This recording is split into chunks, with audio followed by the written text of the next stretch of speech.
Hello welcome back to Abdus Perumba. എല്ലാവർക്കും എൻ്റെ പുതിയ വീഡിയോയിലേക്ക് സ്വാഗതം.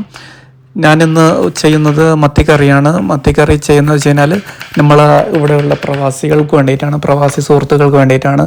ഇതിൽ കപ്പളവ് പിന്നെ ഔൺസ് അളവ് ഇതൊന്നും ഉണ്ടാവില്ല.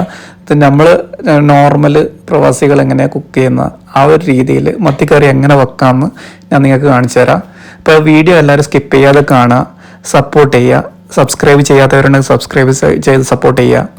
അപ്പോൾ മാക്സിമം എല്ലാവരും സപ്പോർട്ട് ചെയ്യുക. വീഡിയോ എല്ലാവരും മുഴുവനായിട്ടും കാണുക. മെയിൻലി ഇതിൽ യൂസ് ചെയ്യുന്ന ഇൻഗ്രീഡിയൻസ് ഞാൻ പറഞ്ഞുതരാം. ഒന്ന് കൊച്ചുള്ളി, പിന്നെ വെളുത്തുള്ളി, ഇഞ്ചി, പച്ചമുളക്, പിന്നെ കൊടംപുളി മസ്റ്റാണ് കൊടംപുളി, പിന്നെ തക്കാളി. ഇത്രയും കാര്യങ്ങളാണ് മെയിൻലി ഇതിൽ യൂസ് ചെയ്യുന്നത്. ഇഞ്ചിയുടെയൊക്കെ സ്കിന്ന് കളയുന്ന സമയത്ത് കൈ നന്നായിട്ട് ശ്രദ്ധിക്കുക. പിന്നെ അതേപോലെ തന്നെ നമ്മൾ നോർമലി പ്രവാസികൾ എന്ന് വെച്ച് കഴിഞ്ഞാൽ ഉള്ളി, തക്കാളി, പച്ചമുളക് ഇട്ട ഒരു മസാലയൊക്കെ, അതിൽ ചിക്കൻ ഇട്ടാൽ ചിക്കൻ കറി, ഫിഷ് ഇട്ടാൽ ഫിഷ് കറി, പിന്നെ മട്ടൻ ഇട്ടാൽ മട്ടൻ കറി, അങ്ങനെയാണ് നോർമൽ അധികം ആളും ചെയ്യാറ്. അപ്പോൾ നമ്മൾ അതിൽ നിന്ന് മാറി കുറച്ചും കൂടി മനസ്സിലാക്കി വന്ന് എങ്ങനെ മാറ്റി കൊണ്ടുവരുന്ന. അപ്പോൾ ഇതിലെന്തൊക്കെയോ പകപ്പിഴകളൊക്കെ ഉണ്ടാകാം. അപ്പോൾ അതിലെന്തെങ്കിലും തെറ്റുണ്ടെങ്കിൽ അറിയുന്നവർ കമൻറ്റ് ചെയ്യുക. പിന്നെ ഇപ്പം മാക്സിമം നമ്മൾ എന്താ ചെയ്യുക, മാക്സിമം ഇമ്പ്രൂവ് ചെയ്യാൻ നോക്കുന്നുണ്ട്. അപ്പോൾ ഈ ഒരു രീതിയിൽ കറി വെച്ചിട്ട് എനിക്ക് ഇഷ്ടപ്പെട്ട്, നിങ്ങൾക്ക് ഇഷ്ടപ്പെടുന്നു വിചാരിക്കുന്നു. പിന്നെ അതേ കണക്കിന് മീനൊക്കെ വരയിടുന്ന സമയത്ത് മീനിന് കുറച്ച് നമ്മൾ ഫ്രൈ ചെയ്യാൻ വേണ്ടിയിട്ട് ഇടുന്ന രീതിയിലല്ല, കുറച്ച് വിട്ടിട്ട് ലൈൻ ഇടുക. എന്ന് വെച്ച് കഴിഞ്ഞാൽ മസാല മാക്സിമം അതിൽ ഇറങ്ങിച്ചെല്ലാൻ വേണ്ടിയിട്ടാണ് ഈ ലൈൻ ഇടുന്നത്. ലൈൻ ഇട്ടിട്ടില്ലെങ്കിലും കുഴപ്പമൊന്നുമില്ല. പിന്നെ ഇതിലുവേണ്ടി യൂസ് ചെയ്യുന്ന എണ്ണ വെച്ച് കഴിഞ്ഞാൽ നമ്മൾ കോക്കനട്ട് ഓയിലാണ് യൂസ് ചെയ്യുന്നത്, മറ്റേ സൺഫ്ലവർ ഓയിലല്ല. കുറച്ചുകൂടി സ്മെല്ല് ഇതൊക്കെ കിട്ടും നമ്മൾ കോക്കനട്ട് യൂസ് ചെയ്ത് കഴിഞ്ഞാൽ. പിന്നെ അതേപോലെ തന്നെ ഇതിൽ ഫസ്റ്റ് ഞാൻ ചെയ്യുന്നത് ഉലുവയാണ് ഇടുന്നത്. ഒരുപിടി കുറച്ച് ഉലുവ ഇടുക, ആവശ്യത്തിനുള്ള എണ്ണ ഒഴിക്കുക, അതിനുശേഷം ഉലുവ ഇടുക. ഉലുവ ഇട്ടതിന് ശേഷം ചെറിയ ഉള്ളി, അരിഞ്ഞു വെച്ച ചെറിയ ഉള്ളി ഫസ്റ്റ് ഇടുക. അത് നന്നായിട്ട് വയറ്റുക, അതിൻ്റെ ഒരു കളറ് കുറച്ച് ചേഞ്ച് ആവുന്ന വരെ. എന്നിട്ട് അതിൻ്റെ കൂടെ തന്നെ ഇഞ്ചി, വെളുത്തുള്ളി, പച്ചമുളകും കൂടി ആഡ് ചെയ്ത് കൊടുക്കുക. പക്ഷെ ഇതൊക്കെ ചെയ്യുന്നതിന് മുമ്പായിട്ട് തന്നെ നമ്മൾ ഫസ്റ്റ് പറഞ്ഞ കൊടംപുളി ഓൾറെഡി വെള്ളത്തിൽ ഇട്ട് വെക്കണം. വെള്ളത്തിൽ കുതിർത്തൊരു 10 മിനിറ്റ് 15 മിനിറ്റ് നമ്മൾ കുക്ക് ചെയ്യുന്നതിന് മുമ്പേ ഇട്ട് വെക്കണം. ഈ മസാലകൾ റെഡിയായി വരുമ്പോഴത്തേക്കും നമ്മൾ എന്താക്കുക, ആദ്യം അരിഞ്ഞു വെച്ചിരിക്കുന്ന തക്കാളി എടുത്ത് മിക്സിയിൽ ജ്യൂസ് അടിക്കുക.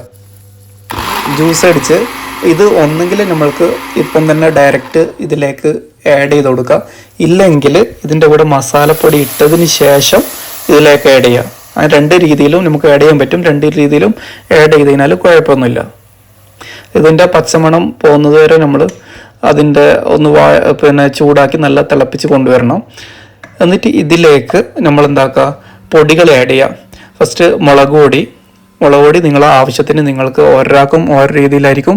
അപ്പോൾ അതനുസരിച്ച് നിങ്ങൾ മുളക് പൊടി ആഡ് ചെയ്യുക. പിന്നെ മഞ്ഞൾപ്പൊടി ആഡ് ചെയ്യുക. മഞ്ഞൾപ്പൊടി കുറച്ചൊരു പിഞ്ച് ഇട്ടാൽ മതി. പിന്നെ മല്ലിപ്പൊടി, അങ്ങനെ ഓരോന്നും ഇതിലേക്ക് ഓരോ പൊടികൾ നമുക്ക് ആവശ്യമുള്ള, പിന്നെ ഈ പറഞ്ഞിരിക്കുന്ന പൊടികൾ നമ്മൾ ഒരു മാക്സിമം ഒരളവ് നോക്കിയിട്ട് ഇടുക. പിന്നെ ആവശ്യത്തിനുള്ള ഉപ്പ് ചേർക്കുക.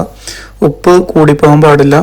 പിന്നെ അത് പരമാവധി ശ്രദ്ധിച്ചിട്ട് ഇടുക. പിന്നെ വേണമെങ്കിൽ ആവശ്യമുള്ള നോക്കി പിന്നെ വെള്ളമൊക്കെ ആഡ് ചെയ്തതിന് ശേഷം ഉപ്പ് ശരിക്കും ഒന്നും കൂടി നോക്കിയിട്ട് ആഡ് ചെയ്ത് മതി.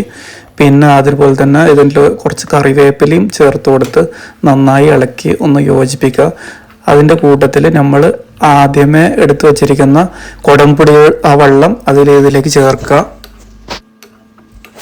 ഇനി ഇതിലേക്ക് വെള്ളം ആഡ് ചെയ്ത് കൊടുക്കേണ്ടതുണ്ട്. അപ്പോൾ വെള്ളം ആഡ് ചെയ്ത് കൊടുക്കുമ്പോൾ ശ്രദ്ധിക്കേണ്ടത് ചൂടുവെള്ളം തന്നെ യൂസ് ചെയ്യാൻ നോക്കുക.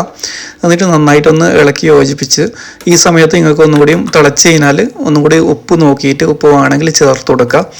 എന്നിട്ട് നന്നായിട്ട് അത് തിളച്ച് പരുവായിട്ട് വന്ന സമയത്ത് ഇതിലേക്ക് നമ്മൾ നേരത്തെ കട്ട് ചെയ്ത് വെച്ചിരിക്കുന്ന മീനും കൂടി ഇതിൽ ചേർത്ത് കൊടുക്കുക. മീൻ ഓരോന്നായിട്ട് നമ്മൾ ഒഴിച്ചിരിക്കുന്ന വെള്ളത്തിൽ മുങ്ങത്തക്ക വിധത്തിലാക്കിയിട്ട് അത് നമ്മൾ എന്താക്കുക, അടച്ച് വെക്കുക. അടച്ച് വെച്ച് നല്ല രീതിയിൽ ഒന്ന് തിളച്ച് അതിൻ്റെ ആ നെയ്യ് പൊന്തുന്നത് വരെ വേവിക്കണം. ഏകദേശം ഒരു 15 മിനിറ്റ് ടൈം എടുക്കും ഇത് ആവാൻ വേണ്ടിയിട്ട്. വന്നു കഴിഞ്ഞാൽ നമ്മൾക്ക് കുറച്ച് പച്ചെണ്ണ ഇതിലേക്ക് ചേർത്ത് കൊടുക്കുക, വെളിച്ചെണ്ണ ഇതിലേക്ക് ചേർത്ത് കൊടുക്കുക. അപ്പോൾ കറി റെഡി.